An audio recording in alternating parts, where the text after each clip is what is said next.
Hello student, welcome to the 31st lecture of isomerism. My name is Ram Parmar और आज के lecture में हम लोग नेमिंग ऑफ ऑप्टिकल आइसोमर्स में सेकंड केस डिस्कस करेंगे, that is R and S naming over dash wave structure. Previous lecture में हम लोग ने फिशर प्रोजेक्शन किया था, उसमें मैंने आपको थोड़ा होमवर्क भी दिया था। ग्लूकोज का मैंने डिस्कस किया था, फ्रक्टोज का, और 4-5 एग्जाम्पल आपको प्रैक्टिस के लिए भी दिए थे। आई होप सब लोगों को समझ में आ गया होगा। उसमें आपको आरपी ट्रिक्स भी याद रखना था। अगर हॉरिजॉन्टल पे है तो हॉरिजॉन्टली रॉन्ग होगा, और वर्टिकल पे है तो वेरी ट्रू होगा। उसमें हम लोग ने पढ़ा था क्लॉकवाइज होगा तो आर माना जाएगा, और एंटी क्लॉकवाइज होगा तो एस माना जाएगा। तो students, today we are going to discuss the second case, case 2।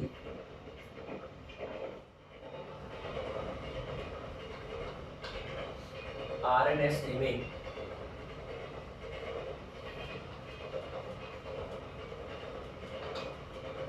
Over dash wave structure.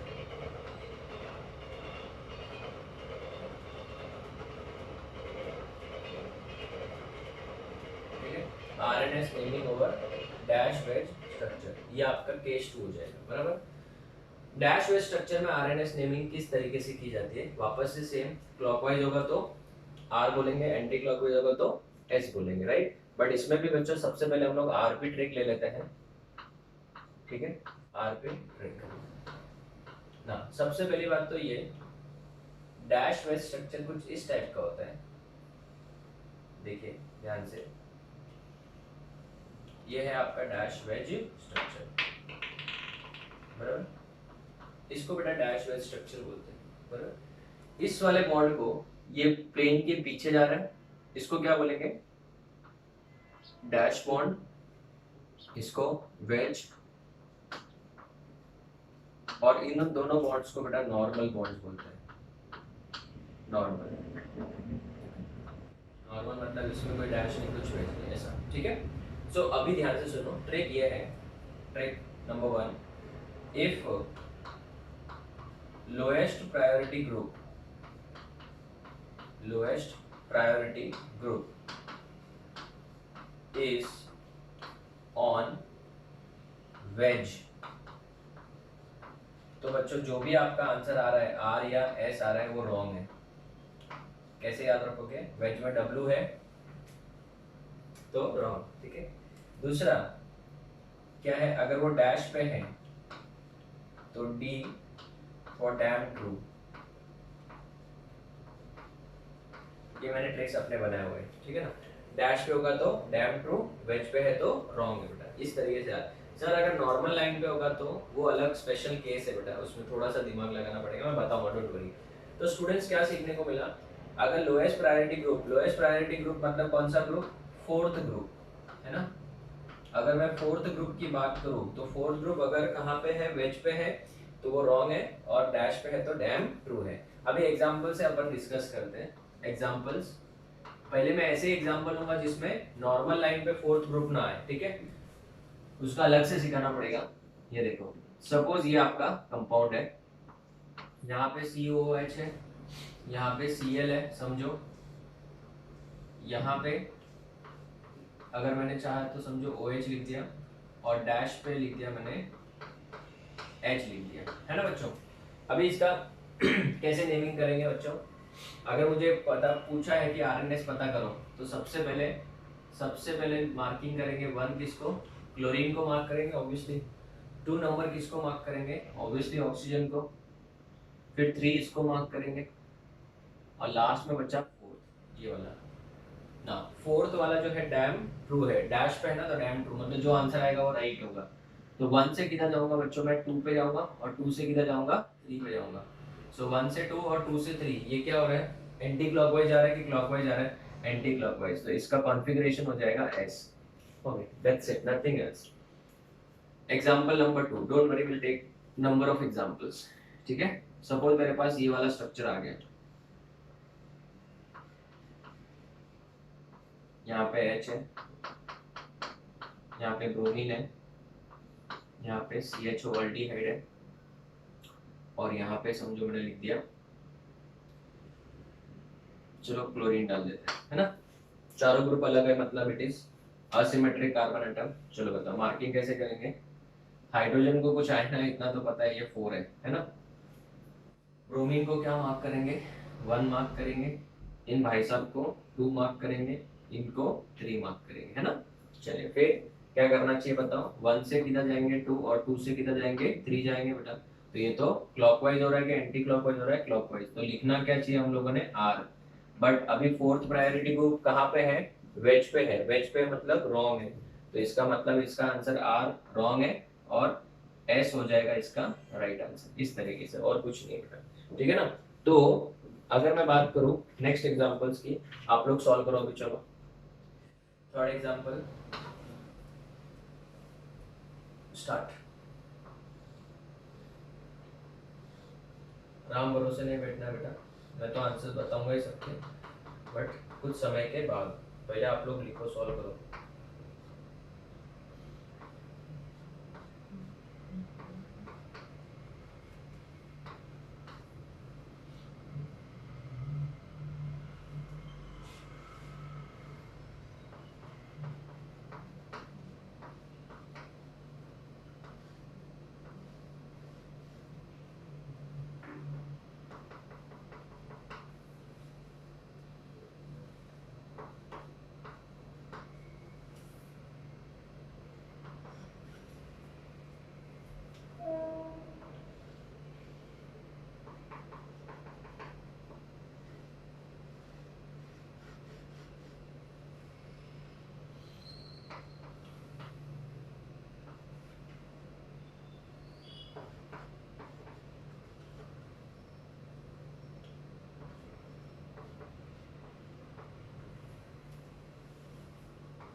ठीक है, वीडियो पॉज कर लीजिए, अटेंड करिए अच्छे से।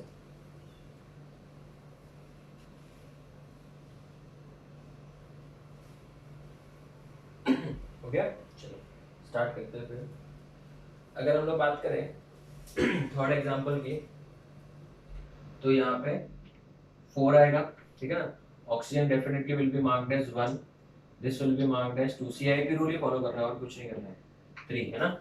सो 1 से 2, 2 से 3, सर ये तो एंटी क्लॉकवाइज जा रहा है, तो एस आना चाहिए, बराबर है। और डैश पे है कि वेज पे है, वेज पे है तो क्या लिखोगे, रॉन्ग। तो इसका मतलब एस, इसका आंसर गलत है, इसका आंसर क्या आएगा, आर आएगा, है ना, इस तरीके से, और कुछ नहीं। चलो नेक्स्ट, इधर देखो डैश पे है लोएस्ट प्रायोरिटी ग्रुप, मतलब डैम ट्रू, जो आंसर आएगा वही होना चाहिए। ये 1 हो जाएगा, ये 2 हो जाएगा, और ये 3 हो जाएगा। ये मैंने ऑलरेडी सिखाया बच्चों, सीआईपी रूल में पूरा लेक्चर लिया है। तो 1 से 2, 2 से 3, ये तो एंटी क्लॉकवाइज जा रहा है, मतलब एस आना चाहिए। गाँव वाले समझ रहे हैं, ठीक है। चलो नेक्स्ट, बताओ इसकी क्या बात है। इसमें ब्रोमीन को मार्क करेंगे 1, ठीक है ना। उसके बाद क्लोरीन को मार्क करेंगे 2, फिर इसको मार्क करेंगे 3, इसको मार्क करेंगे 4, है ना। सो 1 से फिर 2, 2 से फिर 3, तो ये कौन सा क्लॉकवाइज आ रहा है, क्लॉकवाइज आ रहा है कि एंटी क्लॉकवाइज आ रहा है, क्लॉकवाइज ही आ रहा है ना, ऐसे क्लॉकवाइज मतलब आर, और डैश में है तो क्या लिखोगे, डैम ट्रू। चलो रिमेनिंग 3 ही बचा है अभी, कुछ हो ना हो इतना तो कंफर्म है। Will mark this as 4, this will be marked as 1 ना, yes, this will be marked as 2, this will be marked as 3, correct. So 1 से 2 and 2 से 3, so it is anti clockwise, that is s आना चाहिए, और आएगा भी s क्यों, क्योंकि डैश पे ही है ना। चलो अभी बात बताओ इसकी, ये नंबर 4 हो जाएगा, this will be marked as 1, this will be 2, and इसको मार्किंग करेंगे 3। सो 1 से अगर 2 और 2 से 3 जाए तो ये तो एंटी क्लॉकवाइज हो रहा है, एस आना चाहिए बट आंसर रॉन्ग हो जाएगा। क्यों? क्योंकि वेज पे है तो वेज पे तो रॉन्ग हो जाएगा, तो इसका आंसर आ जाएगा आर हो जाएगा। बस इजी था, आगे बढ़े। अगर मैं बात करूँ इस वाले की, तो यहाँ पे hydrogen will be marked as number 4, ठीक है। यहाँ पे भी कार्बन, ये भी कार्बन, ये भी कार्बन, बट CIP रूल से ये फर्स्ट हो जाएगा, ये भाई साहब सेकंड हो जाएंगे और ये थर्ड हो जाएंगे ना। सो 1 से 2 और 2 से 3, 1 से 2 और 2 से 3 मतलब ये तो एंटी क्लॉकवाइज आ रहा है, एंटी क्लॉकवाइज आ रहा है मतलब एस आना चाहिए, और ये डैश पे है तो damn true. Is it clear बच्चों? तो ये वाला आई थिंक सबको समझ में आ गया होगा बहुत अच्छे से, कैसे केस 2 में हम लोग नेमिंग कर रहे हैं। बट अगर समझो जो लोएस्ट प्रायोरिटी ग्रुप है वो इन दोनों में से किसी एक लाइन पे आ जाए, मतलब नॉर्मल लाइन पे आ जाए, तो फिर उसका नेमिंग कैसे किया जाएगा वो अभी मैं आपको सिखाऊंगा। वो बहुत इंपॉर्टेंट है और इंटरेस्टिंग है। पहले आप इतना करो फिर हम लोग आगे बढ़ते हैं।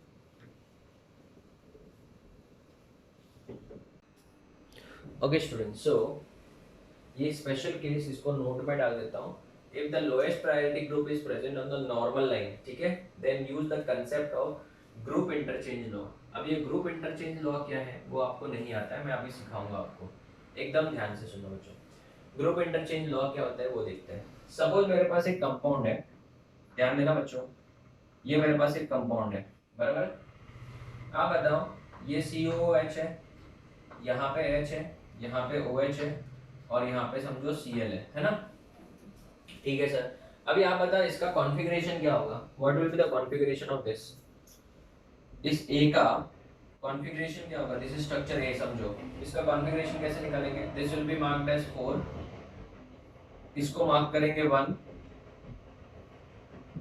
इसको मार्क करेंगे 2, और इसको मार्क करेंगे 3, करेक्ट है। तो बच्चों इसमें अगर मैं जाऊं तो 1 से 2 और 2 से 3 इसी तरीके से होगा। हॉरिजॉन्टल पे देखो प्रायोरिटी ग्रुप है, लोएस्ट प्रायोरिटी ग्रुप हॉरिजॉन्टल पे, तो लोएस्ट प्रायोरिटी ग्रुप अगर हॉरिजॉन्टल पे तो हॉरिजॉन्टली रॉन्ग, आ तो रहा है आर बट लिखेंगे क्या, एस। इतना सबको समझा? हाँ सर, ये तो हम लोग ऑलरेडी पढ़ चुके ना। सर ये ग्रुप इंटरचेंज लॉ क्या है वो अभी मैं सिखाता हूँ। ये देखो, अगर मैं इसमें किसी भी दो एटम्स को इंटरचेंज कर दूं, किन्हीं भी दो एटम्स को इंटरचेंज कर दूं, ऐसे मैंने आपको बताया था odd number of interchange, even number of interchange, वही कांसेप्ट को ग्रुप इंटरचेंज लॉ बोलते हैं। अभी मैं प्रूव भी करके बता रहा हूं। अगर मैं इन दोनों को इंटरचेंज करूं या इन दोनों को या किसी भी दो को इंटरचेंज करो, आपकी मर्जी, ठीक है ना, आपकी मर्जी, आपके ऊपर डिपेंड करता है, ठीक है। तो ये कौन सा इंटरचेंज हुआ, first interchange, first interchange, first interchange, पहली बार इंटरचेंज कर रहे हैं, राइट। किन्हीं भी दो ग्रुप्स को इंटरचेंज कर दो। चलो एक काम करते हैं, H और Cl को इंटरचेंज कर सकते हैं, यहाँ पे Cl और H ले लिया, कोई फर्क नहीं पड़ता, किन्हीं भी दो ग्रुप्स को इंटरचेंज करो। अभी आप कॉन्फ़िगरेशन निकालो बच्चों सेम मेथड से, this will be marked as 1, this will be 2, this will be 3 and this will be marked as 4, है ना। तो अभी आप बताओ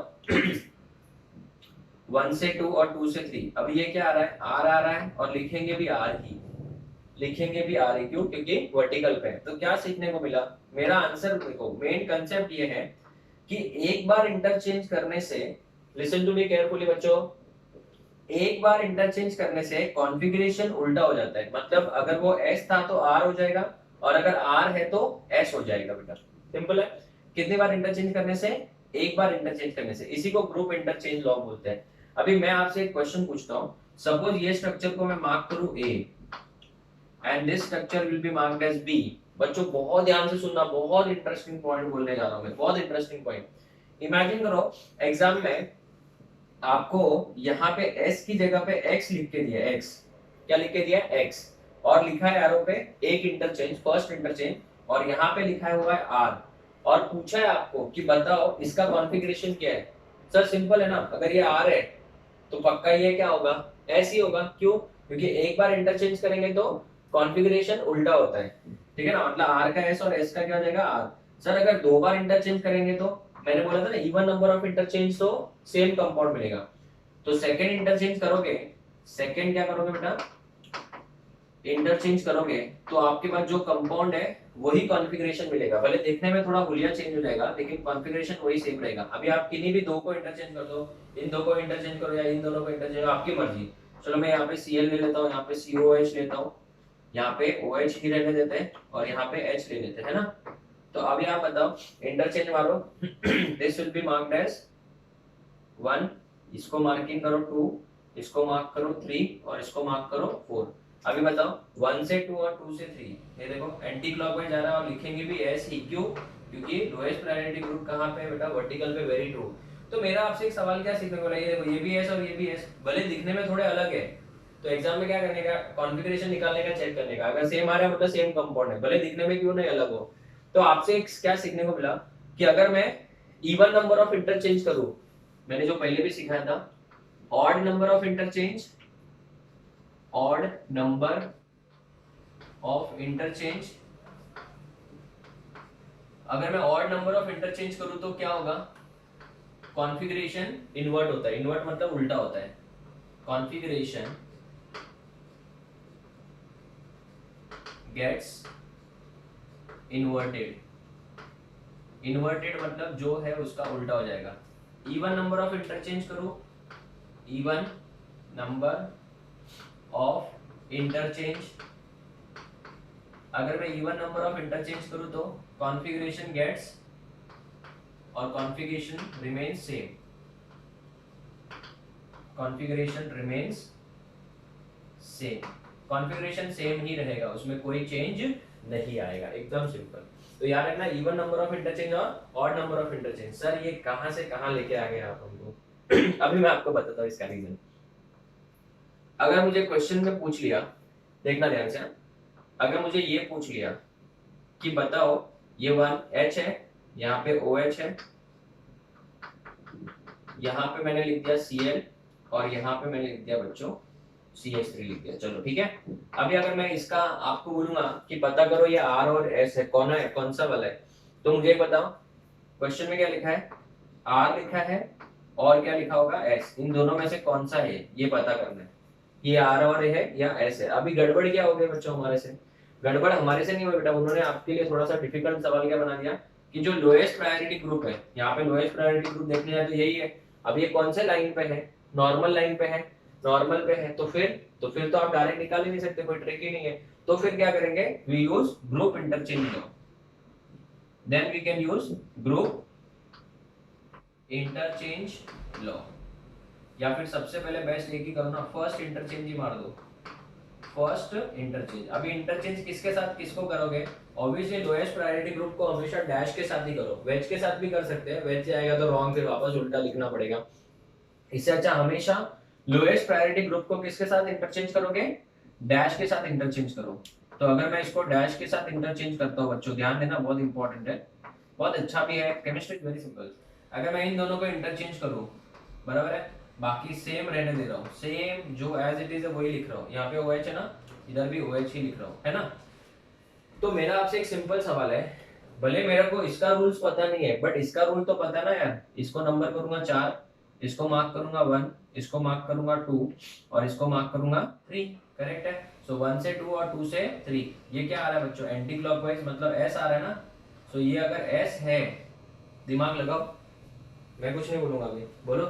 अगर ये S कॉन्फ़िगरेशन है तो कितने बार इंटरचेंज किया? एक मतलब ऑड, कॉन्फ़िगरेशन गेट्स इन्वर्टेड, मतलब अगर ये S है तो ये कंपाउंड पक्का क्या रहेगा?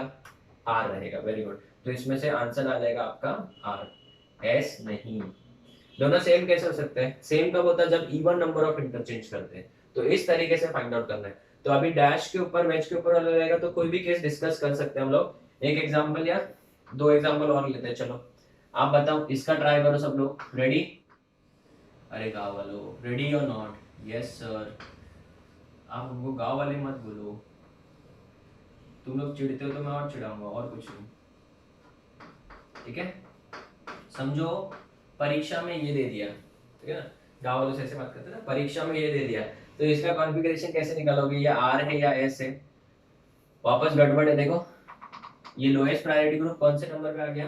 नॉर्मल लाइन पे आ गया, नहीं चलेगा। तो फिर क्या करना पड़ेगा? फर्स्ट इंटरचेंज, ऐसे लिखा मैंने समझाने के लिए, फर्स्ट IC लिख देता हूँ, IC मतलब इंटरचेंज, ठीक है। हमेशा याद रखने का डैश के साथ ही करो ताकि डायरेक्ट डैम ट्रू ही आए। सर किसके साथ भी कर सकते हैं, इन दोनों को तो मत करना बेटा, फिर इधर वापस वही बात हो जाएगी, कुछ मतलब ही नहीं है. कळतच नाही सर, कळते आम्हाला. इकडे काय येणार, हायड्रोजन. इथे काय लिहिणार मी सांगा, OH, आणि इकडे CH3 येईल. एवढं समजलं का सगळ्यांनी? ना next, if I ask you what is the configuration of this, then this will be marked as 4, this is 1, this is 2, and this is 3. sir this is S. अगर ये S आ रहा है तो पक्का ये क्या हो जाएगा, R. तो ये वाला R हो जाएगा, है ना, इस तरीके से. ठीक है. थर्ड सर अभी हम लोग को 2 क्वेश्चन दो प्रैक्टिस के लिए. चलो लिखो फिर.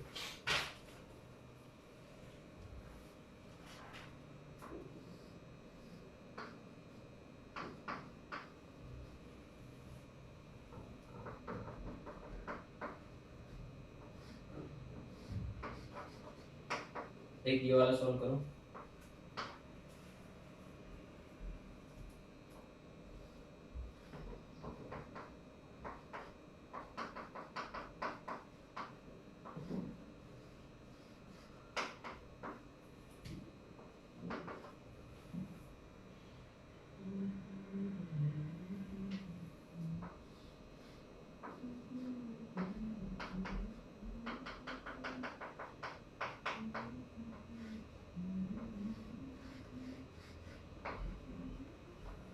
चलो स्टार्ट. वीडियो पॉज कर लो अच्छे से और सॉल्व करो.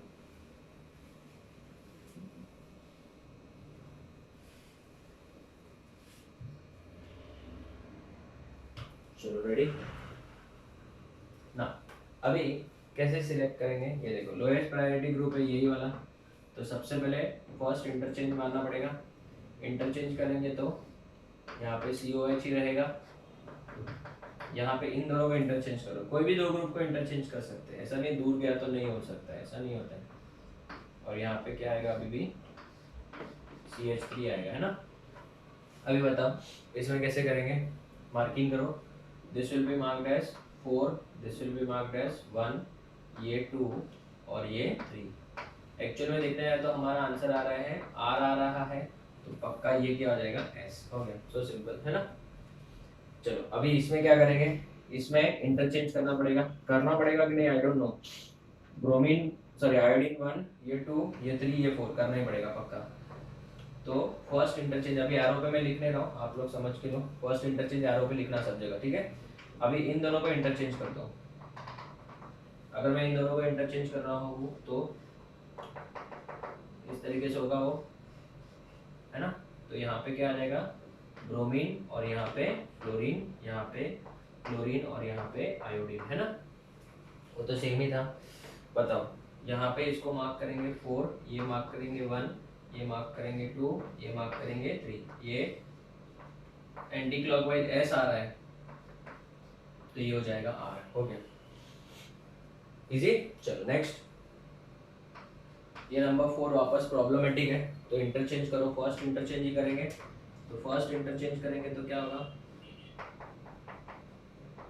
इस तरीके से आएगा. यहाँ पे फ्लोरीन और यहाँ पे हाइड्रोजन. एक ही बार इंटरचेंज करना बच्चों, 2 बार करोगे तो सेम ही मॉलिक्यूल आ जाएगा ना. बताओ क्या करेंगे. अभी यहाँ पे इसको मार्क करेंगे 4, इसको मार्क करेंगे 1. फ्लोरीन, ऑक्सीजन फ्लोरीन ना, तो फ्लोरीन का ज्यादा होता है ना, नहीं पता है कैसे. देखो hydrogen, helium, lithium, beryllium, boron, carbon, nitrogen, oxygen, fluorine, है ना. तो फ्लोरीन का एटॉमिक नंबर ज्यादा हो जाएगा, ये 1 हो जाएगा, ये 2 हो जाएगा और ये 3 हो जाएगा. करेक्ट है. सो 1 से 2 और 2 से 3, ये क्या आ रहा है बच्चों, सर ये आ रहा है S आ रहा है. अगर ये S है तो ये क्या हो जाएगा, R. इस तरीके से एकदम सिंपल. इज इट क्लियर, समझा सबको. तो स्टूडेंट्स एक बार याद रखना, ये जो केस हमने पढ़ा उसमें क्या था, कन्वर्जन फ्रॉम, नहीं सॉरी 2 केस था. नेमिंग में हमने सिर्फ 2 ही केस पढ़े. सबसे पहला कौन सा था, फिशर पे, और दूसरा कौन सा था, डैश विच पे. अभी आप बोलोगे सर आपने न्यूमैन पे और सोहर्स पे तो सिखाया नहीं, तो आप लोग हमेशा याद रखना बेटा, उसको अलग से कभी नहीं सिखाया जाता है. अगर आपके पास में कभी न्यूमैन स्ट्रक्चर आ जाए तो उसको पहले फिशर में कन्वर्ट कर दो, पता है ना सबको कैसे कन्वर्ट करना है, मैंने सिखाया भी था प्रीवियस लेक्चर में। अगर सॉहॉर्स है तभी भी उसको फिशर में कन्वर्ट कर दो, वो भी मैंने आपको ऑलरेडी एक लेक्चर स्पेशल उसका ही लिया है, और फिर बाद में आप उसको नॉर्मल मेथड से सॉल्व कर लो तो उससे हो जाएगा। तो students, this is the end of naming of optical isomers. ठीक है, अभी मैं कुछ अलग एग्जांपल्स देने वाला हूँ जिसमें थोड़े से प्रॉब्लम्स है। ठीक है, मैं बताऊंगा प्रॉब्लम्स क्या है। ठीक है, तो पहले आप इसका फोटो लो, फिर हम आगे बढ़ते हैं।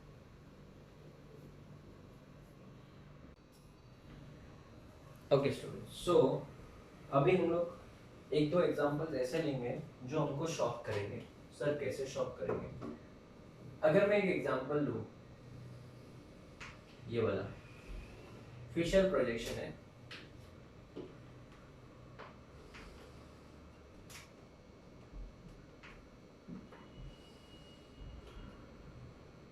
देखो अगर मैं यहाँ पे CH3 लिख लूं और यहाँ पे भी मैं CH3 लिख दूं, यहाँ पे OH लिख दिया, यहाँ पे भी OH लिख दिया, यहाँ पे H लिख दिया, यहाँ पे भी H लिख दिया, बराबर है? क्या ये दो कार्बन असिमेट्रिक है? हाँ, ये भी असिमेट्रिक है और ये भी असिमेट्रिक है। सो यहाँ पे लिख देता हूँ नोट, बराबर?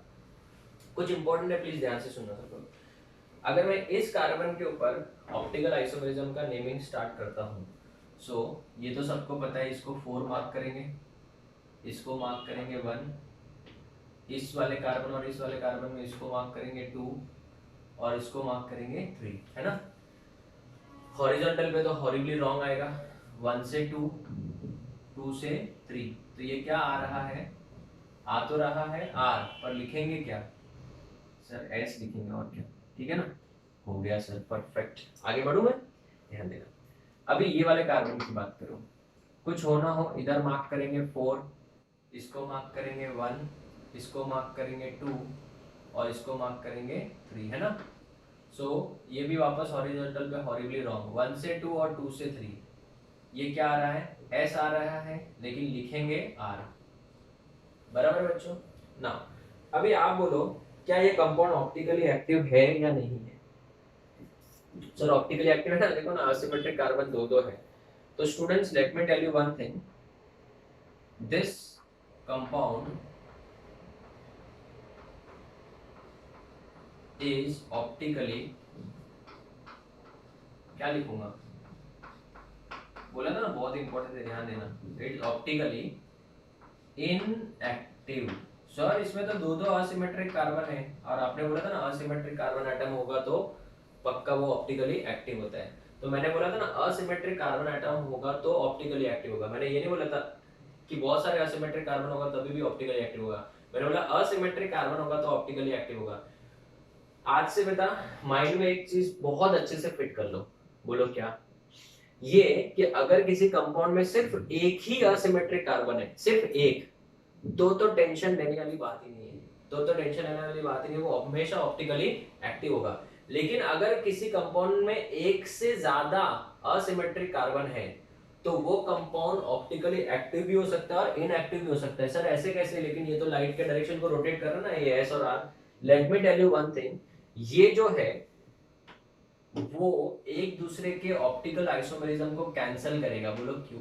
क्योंकि अगर आप ध्यान से देखोगे, अगर मॉलिक्यूल को मैं ऐसे कट करूं इस तरीके से, देखो ध्यान से, तो ये वाला टुकड़ा और ये वाला टुकड़ा एग्जैक्टली सेम है, देख लो एग्जैक्टली क्या है, सेम है, देख लो। तो देखो ना, एकदम देख के भी मालूम पड़ रहा है, ये देखो ये लाइट के डायरेक्शन को इस तरीके से घुमाना चाहता है, इस तरीके से, है ना? और ये वाला जो है वो उसको इसके ही ऑपोजिट डायरेक्शन में घुमाना चाहते हैं। सर नहीं समझा, ये देखो ना बेटा, लाइट ऐसे जाना चाहती है, ठीक है, बट ये वाला इसके ऑपोजिट में जा रहा है, ऐसे देखो। दोनों का ताकत सेम होगा कि अलग होगा? दोनों टुकड़े के ऊपर डिपेंड करता है, दोनों का ताकत सेम होगा, क्यों? दोनों टुकड़े भी क्या है, सेम है। तो जितना वो राइट हैंड क्लॉकवाइज घुमाएगा उतना ही वो एंटी क्लॉकवाइज घुमाएगा, तो लाइट के डायरेक्शन में तो कोई चेंज ही नहीं आएगा ना। तो इसका मतलब ये कंपाउंड असिमेट्रिक कार्बन एटम्स होने के बावजूद भी क्या है, ऑप्टिकली इनएक्टिव है। तो इधर एक नोट क्या लिखूंगा, क्यों? पहली बात तो ऑप्टिकली इनएक्टिव है, ये जो ऑरेंज कलर का लाइन है ये मॉलिक्यूल को दो पार्ट्स में क्या कर रहा है, डिवाइड कर रहा है। इसको हम लोग केमिस्ट्री में बोलते हैं plane of symmetry, plane of symmetry, जिसको शॉर्ट में अपन एब्रिविएशन के फॉर्म में बोलेंगे POS, ठीक है ना। So this compound is optically inactive due to presence of क्या, प्लेन ऑफ सिमेट्री। सर अभी मतलब एक डाउट आया, बोलो ना सिर्फ, तो फिर अभी कभी भी कंपाउंड में एक से ज्यादा असिमेट्रिक कार्बन एटम होगा तो हमको पहले क्या चेक करना पड़ेगा, ये चेक करना पड़ेगा plane of symmetry, plane of symmetry है या नहीं है, ठीक है ना। अभी आपको लगता है मॉलिक्यूल का एक टुकड़ा दूसरे टुकड़े को क्या कर रहा है, कैंसिल कर रहा है। So due to plane of symmetry and it is optically inactive due to internal compensation. नाम से ही कुछ मीनिंग लगा लो, इंग्लिश है, क्या है इसका मीनिंग, इंटरनल कॉम्पनसेशन का मतलब क्या, अंदर ही अंदर एक दूसरे को क्या कर रहा है, कैंसिल कर रहा है। ये वाला टुकड़ा इसके टुकड़े को क्या कर रहा है, कैंसिल कर रहा है। तो इंटरनली मॉलिक्यूल के अंदर ही टुकड़ा टुकड़ा दोनों इक्वल है, तो internal compensation. I hope it is clear. अभी आप बताओ तो फिर ये कंपाउंड ऑप्टिकली एक्टिव हुआ कि इनएक्टिव हुआ, इनएक्टिव हुआ। तो सर अभी इसे क्या दिमाग में लगाने का, इससे बेटा एक सिंपल है, याद रखना, आरपी ट्रिक, आरपी ट्रिक, ठीक है। अगर मॉलिक्यूल में एसिमेट्रिक कार्बन एटम, बच्चों प्लीज ध्यान देना, एसिमेट्रिक कार्बन एटम एक ही है तो वो ऑप्टिकली एक्टिव होगा, पक्का 101%, कुछ चेक करने की जरूरत नहीं है। देखो बच्चा, जो अच्छे से सुनोगे लेक्चर वो ही बच्चे आगे सॉल्व कर पाएंगे, और ये बहुत इजी है, केमिस्ट्री का सबसे इजी सेक्शन है ये, ऑर्गेनिक केमिस्ट्री। और सबसे ज्यादा बच्चों को डाउट आता है क्योंकि इतना टाइम लेके कोई नहीं सिखाता है, ठीक है ना। बहुत इंटरेस्टिंग पार्ट है, इसको सिखाने का सब प्यार से सिखाना होता है, एक एक छोटी से छोटी चीज बताई जाती है इसमें, ठीक है, तो ये आपको मजा आएगा। और अगर एक से ज्यादा है, मोर देन वन, अगर मोर देन वन कार्बन है एसिमेट्रिक, तो वहां पे you have to first check, क्या, you have to check plane of symmetry. क्या मॉलिक्यूल दो टुकड़ों में तो डिवाइड नहीं हो रहा है, आपको प्लेन ऑफ सिमेट्री क्या करना पड़ेगा, चेक करना पड़ेगा, या फिर सेंटर ऑफ सिमेट्री चेक करना पड़ेगा। सर ये क्या होता है, ये तो आपने बताया नहीं, बताऊंगा, डोंट वरी। मेन आपका एक ही है, प्लेन ऑफ सिमेट्री, और दूसरा होता है सेंटर ऑफ सिमेट्री, तीसरा होता है बेटा axis of symmetry, axis of symmetry, और चौथा होता है alternate axis of symmetry, alternate axis of symmetry. Last वाले दो नहीं भी समझे, मैं तो पढ़ाता भी नहीं हूं बहुत बार, तो जरूरत ही नहीं है अपने को, ठीक है। हमको सिर्फ फर्स्ट और सेकंड, और उसमें से फर्स्ट जो है 99% जरूरत है।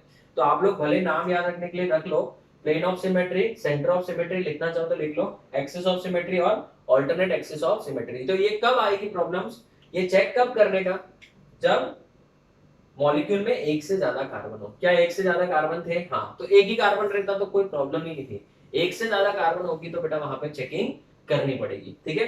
तो जैसे अगर मैं आपको एग्जांपल के तौर पे ये वाला एग्जांपल देता हूं, देखना ध्यान से, बोर्ड पे देखना, COOH है, यहाँ पे COOH है, यहाँ पे ब्रोमीन डाल दिया, यहाँ पे हाइड्रोजन डाल दिया, यहाँ पे ब्रोमीन डाल दिया, यहाँ पे हाइड्रोजन डाल दिया। ये कार्बन तो चलो अब छोड़ दो, इनका तो कुछ है नहीं, अलग अलग ग्रुप से जुड़ा हुआ। ये कार्बन और ये कार्बन अलग अलग ग्रुप से जुड़े हुए हैं, हाँ। कितने असिमेट्रिक कार्बन है, दो। तो अगर दो असिमेट्रिक कार्बन है तो डायरेक्टली लिख सकते हैं क्या, ऑप्टिकली एक्टिव, नहीं, तो क्या चेक करना पड़ेगा, प्लेन ऑफ सिमेट्री। तो क्या इसमें प्लेन ऑफ सिमेट्री है, हाँ देखो, अगर मैं इसको ऐसे कट करूं तो ये दो इक्वल टुकड़ों में डिवाइड हो रहा है, देखो, H के सामने H, Br के सामने Br, कार्बन के सामने कार्बन, COH के सामने COH। तो इसमें POS is present, POS is present, plane of symmetry is present. So ये कंपाउंड ऑप्टिकली एक्टिव होगा कि इनएक्टिव होगा, ऑप्टिकली इनएक्टिव, ये कंपाउंड हो जाएगा ऑप्टिकली इनएक्टिव। ये नंबर 1 है। अभी एक और एग्जांपल देता हूं आप लोग को, ध्यान देना बच्चों, इधर COOH है, ठीक है, इधर भी COOH है, यहाँ पे ब्रोमीन, यहाँ पे H है, सेम कंपाउंड है, बट मैंने उसमें क्या चेंज कर दिया देख लो। अभी बता, इसमें दो असिमेट्रिक कार्बन है प्रीवियस के जैसे, हाँ, क्या ये प्लेन ऑफ सिमेट्री है, इसमें नहीं है। So no plane of symmetry, no plane of symmetry present, है ना, इसमें प्लेन ऑफ सिमेट्री प्रेजेंट नहीं है। आप ये बात समझ रहे, इसमें प्लेन ऑफ सिमेट्री प्रेजेंट नहीं है। तो स्टूडेंट्स, इसमें अगर प्लेन ऑफ सिमेट्री प्रेजेंट नहीं है तो फिर तो फिर बेटा हम लोग बोल सकते हैं कि ऑप्टिकली क्या है, एक्टिव हो सकता है। तो हम लोग को सेंटर ऑफ सिमेट्री भी चेक करना पड़ेगा। बट सबसे पहली बात तो अगर एक ही कार्बन है तो डायरेक्टली क्या बोलेंगे, ऑप्टिकली एक्टिव। दो कार्बन होंगे तो प्लेन ऑफ सिमेट्री चेक करना पड़ेगा कि वो दो इक्वल टुकड़ों में तो डिवाइड नहीं हो रहा है। अगर दो इक्वल टुकड़ों में डिवाइड हो रहा है तो वो प्लेन ऑफ सिमेट्री प्रेजेंट होगी, और इंटरनल कॉम्पनसेशन से वो लाइट के डायरेक्शन को रोटेट नहीं कर पाएगा। जितना ये घुमाएगा उतना ही ये भी घुमाएगा, तो फिर तो बेटा जीरो होने वाला नहीं है। ठीक है, सो इनको बेटा हम लोग केमिस्ट्री में बोलते हैं एलिमेंट्स ऑफ सिमेट्री। सो अभी हमारा नेक्स्ट टॉपिक है elements of symmetry. Elements of क्या बच्चों, सिमेट्री। अभी एलिमेंट्स ऑफ सिमेट्री में हम लोग सबसे पहले पढ़ेंगे प्लेन ऑफ सिमेट्री। मैं लिख के दे देता हूं सबके नाम, और नेक्स्ट लेक्चर से इसके डिस्कशन चालू कर देंगे हम लोग। शॉर्ट फॉर्म में क्या बोलेंगे, पीओएस। दूसरा बोलो सेंटर ऑफ सिमेट्री, इसको हम लोग बोलेंगे सेंटर ऑफ सिमेट्री, इसको हम लोग बोलेंगे COS. Third axis of symmetry, जिसका हमको जरूरत पड़ेगा ही नहीं, AOS. And last and final आता है बच्चों ऑल्टरनेट एक्सिस ऑफ सिमेट्री, जिसको हम लोग बोलेंगे AAOS। Now let me tell you one thing, मुझे बेटा नेक्स्ट लेक्चर पूरा एंटायर लेक्चर सिर्फ प्लेन ऑफ सिमेट्री सिखाने में लगेगा। ठीक है, और समझो अगर मुझे ये 1 आवर लग रहा है, ठीक है, यहाँ 45 मिनट्स लग रहा है, ये 5 मिनट, ये भी 5 मिनट, ये भी 5 मिनट, खत्म। इतना इजी है। फिर उसके बाद हार्डली एक लेक्चर में अपना पूरा ये चैप्टर वाइंड अप हो जाएगा। तो ये चैप्टर का क्या है बच्चों, लास्ट पार्ट है। हार्डली मेरे हिसाब से 2 से 3 लेक्चर मैक्स टू मैक्स, इसमें ये अपना चैप्टर फिनिश हो जाएगा। मुझे मालूम है बहुत बड़ा चैप्टर हो गया, बट स्टूडेंट्स डू रिमेंबर ये चैप्टर ऐसे है कि आपने ना अभी ऑर्गेनिक केमिस्ट्री के लिए फाउंडेशन क्रिएट कर लिया। आपने देखा होगा जो कोई बिल्डिंग बनता है तो 6 महीना तो सिर्फ बेटा वो गड्ढा खोदते हैं, नीचे पूरा अंदर क्या करते हैं, आरसीसी का वर्क करते हैं, एकदम तगड़ा वो बनाया जाता है, और फिर फटाफट बिल्डिंग रेडी हो जाता है। ठीक है ना। तो स्टूडेंट्स एक बात याद रखना, जो फाउंडेशन का काम करते हैं, गड्ढा खोदने का, उसके अंदर पूरा फ्रेम, वो बहुत दिमाग वाला होना चाहिए। क्यों, उसमें इंजीनियरिंग अलग लगता है। क्यों, क्योंकि वो उसके ही ऊपर पूरा बिल्डिंग खड़ा रहेगा। अगर वो कमजोर हो गया तो फिर तो गई बिल्डिंग पानी में। ठीक है, तो वही काम मैं आपके लिए यहाँ पे कर रहा हूँ, बहुत ही स्लोली एंड स्मूथली एक एक चीज को सही जगह पे रखवा रहा हूँ आप लोगों से। ठीक है ना, आपके दिमाग में गड्ढा खोद के हम लोग बिल्डिंग के लिए प्रिपेयर कर रहे हैं, तो वो पूरा एकदम अच्छे से मैं मैनेज करके पूरा एक एक चीज बराबर से बिठा रहा हूँ, ताकि जब बिल्डिंग खड़ा करेंगे तो वो बिल्डिंग ढहनी नहीं चाहिए। ठीक है, और आप एकदम स्ट्रांगली वही बिल्डिंग ले जाके एग्जाम में बैठो और हर चीज उसमें से आपको आ जाए। ठीक है, तो भले अभी आपको टाइम लग रहा है, लेकिन बाद में बाकी टीचर्स को ज्यादा टाइम लगता है और मुझे फिर कम लग जाता है। क्यों, क्योंकि एक बार कंसेप्ट क्लियर होता है तो फिर धड़ाधड़ सिखाता हूँ तो बच्चों लोग को भी फटाफट समझता है। बट आप लोगों ने देखा होगा मैं फिर भी प्यार से सिखाता हूँ, ये मेरा हैबिट ही है। So you don't worry about that, एकदम अच्छे से चीजों को पढ़ेंगे, और इतना श्योरिटी है कि जो भी चैप्टर्स मैं कर रहा हूँ उसमें आपका एक मार्क भी ना जाए। हाँ, ये जरूर हो सकता है आप अपनी गलती की वजह से मार्क्स लूज करो, बट मेरी गलती की वजह से, या फिर ऐसा नहीं होगा कि मैंने ये चीज बताई नहीं, उसकी वजह से मार्क्स जाएगा। आई गारंटी यू, वो स्टूडेंट्स यही बोलेगा कि अरे यार ये तो सर ने सिखाया था बट मेरे को याद नहीं आया, या फिर मैंने सिली मिस्टेक कर दिया, बट ये कभी नहीं बोलेगा ये सर ने बताया है ही नहीं। स्टूडेंट्स, तो हम लोग नेक्स्ट लेक्चर में सिर्फ और सिर्फ प्लेन ऑफ सिमेट्री के बारे में बात करेंगे। तो आप ये वीडियो लेक्चर को चाहिए तो एक बार वापस देख लो। वापस बोल देता हूं, अगर एक ही असिमेट्रिक कार्बन है, एक ही, तो बेटा वो ऑप्टिकली एक्टिव है, लाइट के डायरेक्शन को रोटेट करेगा ही करेगा। बट अगर एक से ज्यादा है असिमेट्रिक कार्बन, तो फिर आपको देखना पड़ेगा क्या वो मॉलिक्यूल 2 इक्वल टुकड़ों में तो डिवाइड नहीं हो रहा है। अगर 2 इक्वल टुकड़ों में डिवाइड हो रहा है तो ये वाला टुकड़ा इस वाले टुकड़े को कैंसिल कर देगा।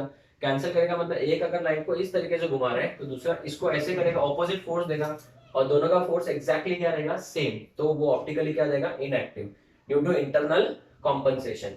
तो अभी हमको ये चेक करना पड़ेगा कि कैसे चेक किया जाता है plane of symmetry, centre of symmetry and axis of symmetry and alternate axis of symmetry. तो students again I am taking 5 minutes, और इसको सबसे ज्यादा अप्रोक्सीमेटली 1 आवर में लूंगा, और इसको पूरा मॉडल से सिखाऊंगा बेटा, तो आपको मॉलिक्यूल में चेक करने में भी तकलीफ नहीं आएगी कि मॉलिक्यूल के अंदर प्लेन ऑफ सिमेट्री है या नहीं है, ठीक है। So will meet in the next lecture, that is lecture number 32 with a detailed discussion of what only plane of symmetry, प्यार से एकदम, ठीक है।